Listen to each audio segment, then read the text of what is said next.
Assalamualaikum warahmatullahi wabarakatuh. Babu man lam yaral wasawisa wa nahwaha minasyubuhat. Bab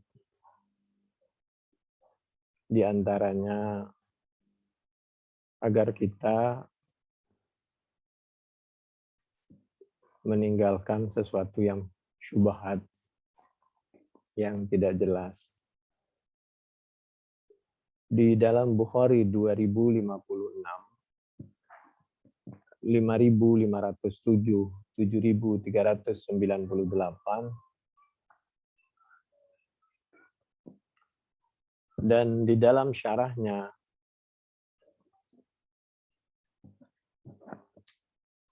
bahwa qala al-Ghazali, Imam Ghazali menyampaikan al-wara' aqsam. Wara' itu ada beberapa macam. Di antaranya juga wara'us siddiqina wa huwa tarku ma la yutanawalu bi ghairi niyyatil quwwati 'alal ibadah. Penjagaan wara'nya orang siddiqin ini yang teratas adalah orang yang meninggalkan segala sesuatu apapun yang bukan karena untuk menguatkan atau yang tidak ada nilai ibadahnya, yang bukan karena ibadah, yang bukan karena Allah. Lalu di bawahnya wara'ul muttaqin.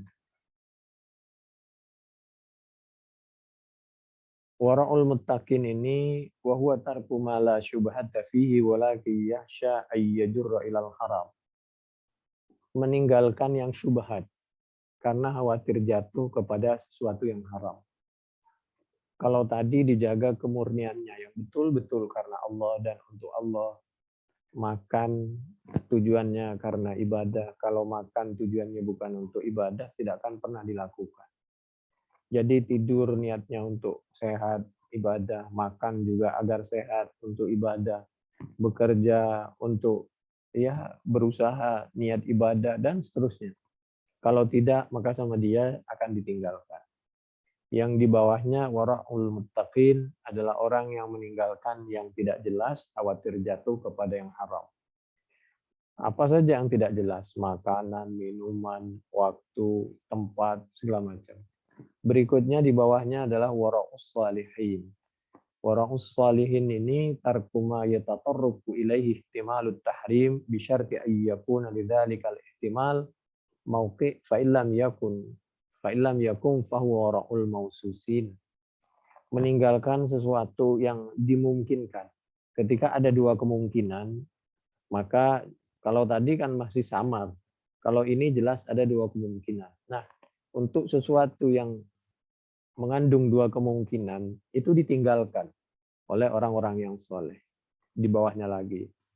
Lalu yang terakhir, yang paling bawah adalah wara'u dzalika wara'u syuhud. Yaitu sama dengan wara'us salihin, ada yang berpendapat. Yaitu tarku ma yaskutus syahadah ay'ammu min ayyakuna dzalikal matruk haraman amla intaha. Jadi meninggalkan perbuatan yang membuat harga diri kita jatuh. Kesaksian kita tidak diterima.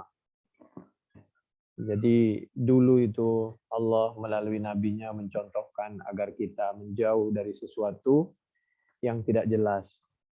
Kalau bisa diperjelas. Seperti ketika kita makan atau minum di suatu tempat, khawatir ikannya tidak dipotong dengan menyebut nama Allah, dengan menyebut Bismillahirrahmanirrahim, maka kita dianjurkan membaca Bismillah sebagai ganti dari keraguan kita. Tapi sebelumnya sudah dimungkinkan orangnya sudah baca Bismillah yang motong. Sammu Allah alaihi wa kulu. Bukhari 2057.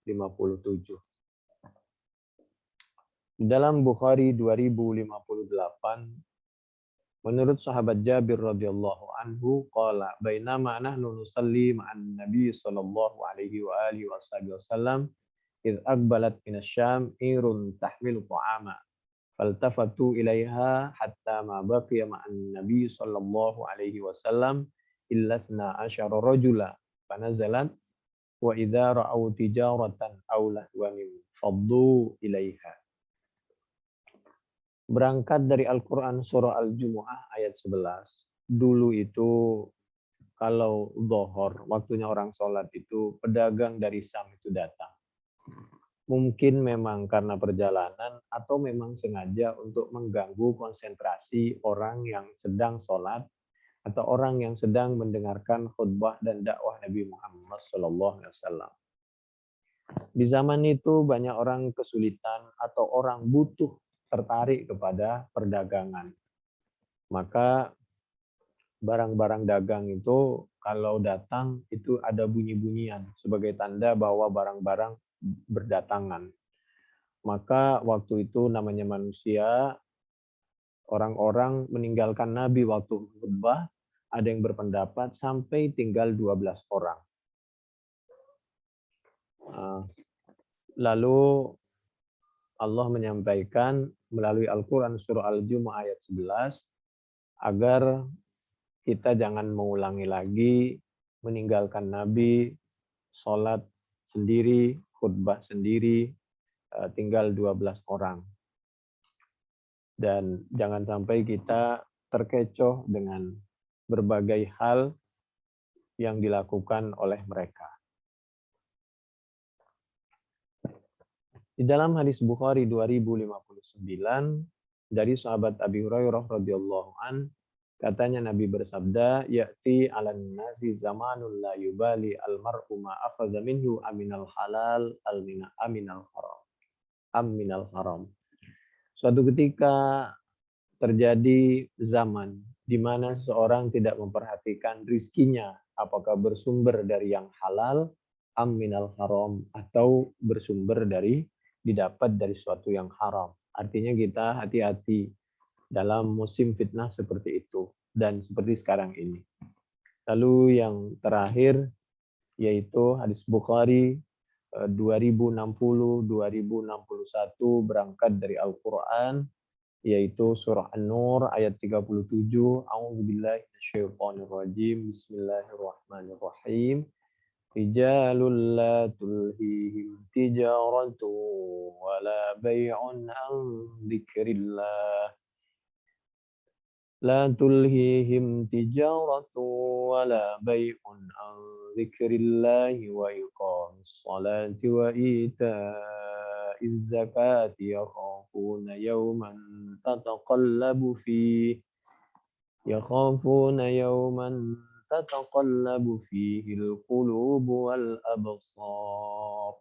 An-Nur ayat 37. Mestinya kita ini waktu ibadah jangan sampai saat ibadah kita ini terpengaruh dengan perdagangan dunia. Jadi nanti setelah itu baru. Wala bay'un an dzikrillah, wala bay'un an dzikrillah, wa iqamis shalah wa ita'iz zakah. Yakhafuna yawman tataqallabu fihi al-qulub wal absar. Kita harus mengingat bahwa pada waktunya kita akan menghadap Allah, dan di saat itulah kita ditanyakan tentang segala hal yang membuat kelezatan kita beribadah berhadapan dengan Allah itu berkurang. Kenapa? Kanal qaumu yatabaya'una wa yattajirun walakinnahum idza nabahum haqqum min huquqillah lam tulhihim tijaratu wala bay'un an dzikrillah hatta yu'adduhu ila Allah.